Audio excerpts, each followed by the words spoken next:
Hello and welcome to another morning briefing presented by Stein Investments. Today we can see a very impressive euro long trend appearing here. It started at the London session opening and the strength released a bit, but the demand for euro long positions is still strong. It appeared along with a rising interest in Japanese yen positions, but the yen net long volume line was not strong enough, so I prefer to trade the currency which is clearly on one side of the scale. So the euro fulfills both conditions here. It's the currency with the strongest demand and with the strongest net long change.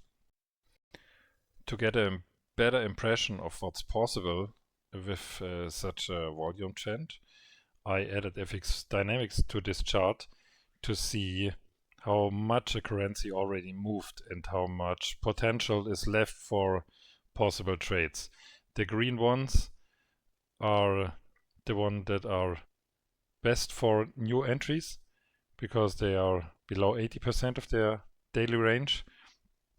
The white ones are the neutral that are between 80 and 130%, and starting from 130% ATR, we color them red because then we think it's best to exit. This is based on our trading experience during the past years. So of course you can change all these values anytime in the settings to whatever you prefer, but the defaults are what we recommend. So let's start with Euro USD, and we can see there has been a very strong up move, but you can also see it's still a roller coaster due to the impact of the new tariffs set by the US government. And we have a rise here, then a drop down, then again a rise here until this last high, currently marking a new resistance level here.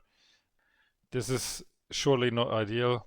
You can also see that the euro long-term trend is still in the weak side of the scale, pretty clear on the weak side. So it seems that it's currently fighting against this previous short trend, trying to get to the strong side and establish a long-term buy trend. But right now you can see it's very volatile.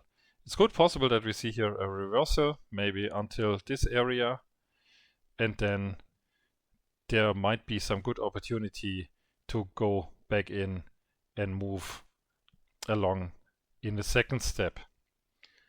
Let's check the other pairs. What was the recommendation? Japanese yen, British pound. So let's check these as well. Euro against the yen. Yeah, it's pretty stable.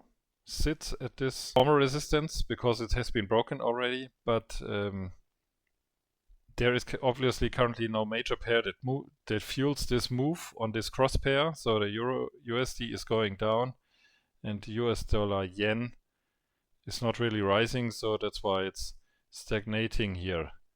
Another option is the Euro British pound, and you can see this is going down pretty quickly. Seems to follow the Euro USD directly in the same direction.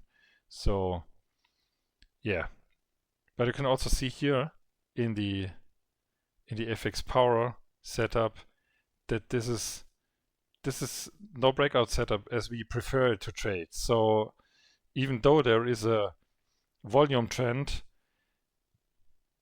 this is not so even though there is a volume trend, you can see that this mix of power strength lines is not very inviting for a long trend, blindly ignoring the strength situation. So yeah, it should have worked short time for maybe an hour, maybe 90 minutes, and then it was over. And those are clearly not the moves we are looking for.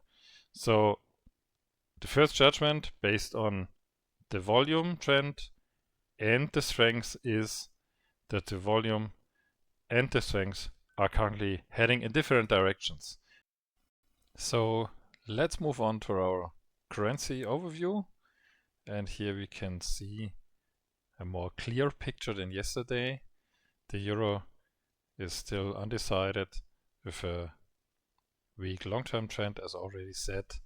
In short term, a bit stronger, but the most clear trend provides the US dollar, which is currently weakening, the Canadian dollar, which is very strong, getting back some strong dynamic on the short term analysis. Then the Swiss franc is mixed with some dynamic to the strong side.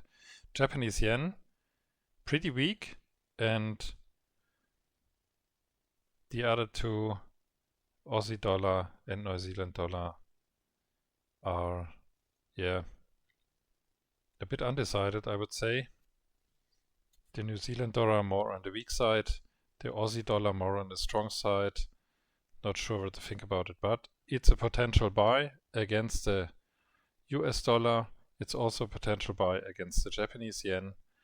And the other option is selling the US dollar against the Canadian and buying the Canadian against the Japanese yen. So let's have a look at the corresponding currency pairs. This is Aussie dollar against the US dollar. And we can see here is a breakout.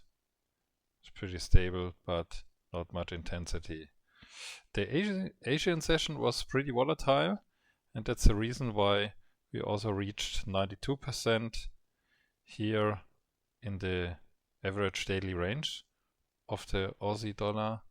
Let's have a look at US dollar Canadian. 73%. Clear breakout scenario.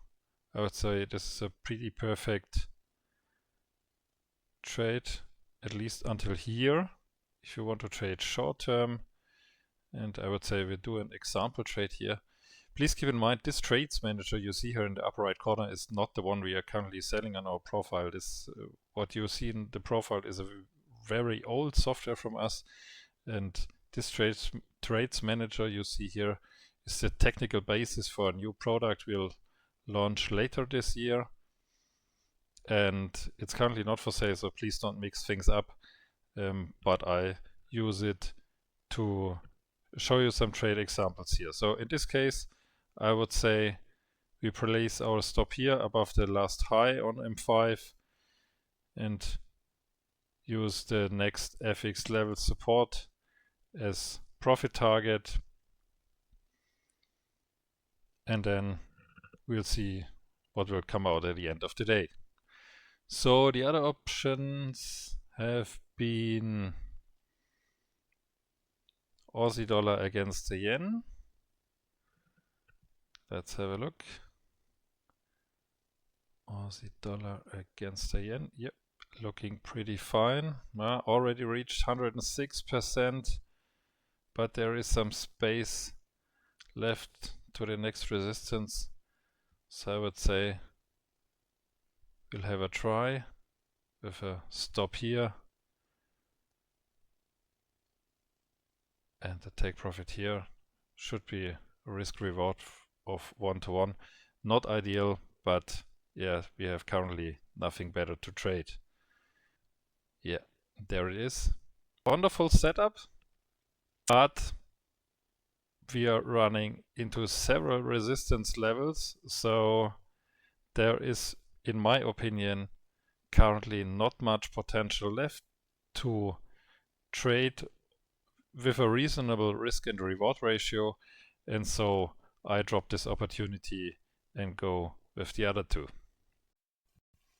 So as usual, let's have a look at our non-Forex trading symbols, starting with the Bitcoin, which is currently neutral in its long-term trend, showing some slight upwards dynamic.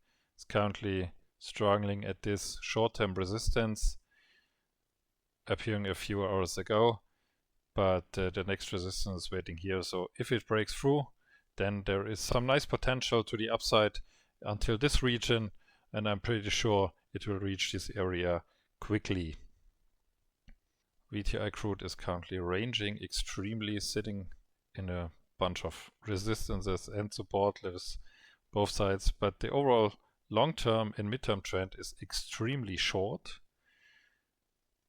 So I would say there is more potential to the short side, and if I would short this, I would go for the 80 or 100% ATR with a stop loss right above these new resistances.